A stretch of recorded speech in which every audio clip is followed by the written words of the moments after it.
আসসালামু আলাইকুম রহমতুল্লাহ। এটাই মূলত সঠিক সালাম। আর হাদিস অনুযায়ী সালামের 4 প্রকার ভার্সন পাওয়া যায়, এবং এটা যদি আমরা বাস্তবে মিলাই দেখি আসলেই তাই, যে সালাম 4 প্রকার। 1 নাম্বার সালাম আলাইকুম, এটা হলো 1। 2 নম্বরে আমরা বলি আসসালাম আলাইকুম। 3 সালাম আলাইকুম। 4 নাম্বার আসসালামু আলাইকুম। এই হলো 4টা সালাম। তো আমরা যদি আমাদের বাস্তবতার দিকে তাকাই, আমরা যখন কাউকে সালাম দিতে দেখি, আমি অধিকাংশ মানুষই দেখি এই 4 প্রকার মধ্যেই পড়ে। তবে 4 নাম্বারটা খুব কমই পড়ে আর কি। 1, 2, 3 নাম্বারটাই সবচেয়ে বেশি পাই। মানে আমরা মুসলমান নামে কলঙ্ক।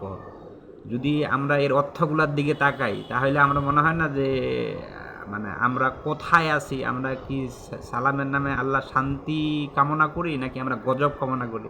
আসুন আমরা একটু সালামের অর্থগুলোর দিকে তাকাই। যেমন 1 নম্বরে আমরা বলি যেমন সালাম আলাইকুম, এর অর্থ হচ্ছে যে উটে নারী ভুড়ি আপনার জন্য। 2 নম্বরে আমরা বলি যেমন আসসালাম আলাইকুম, এটার অর্থ হচ্ছে আপনার মৃত্যু হোক।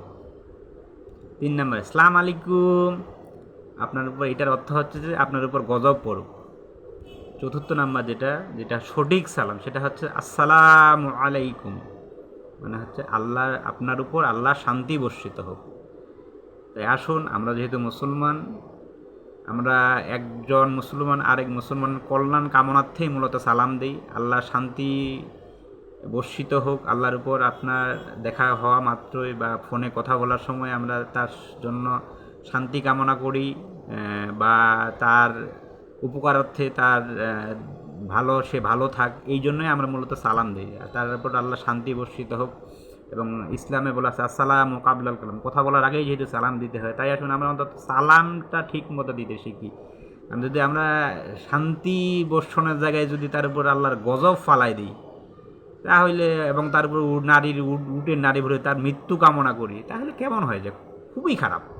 আমরা তো এই অর্থর দিকে তাকাই না যে এটা কতটা খারাপ হয়ে যাচ্ছে।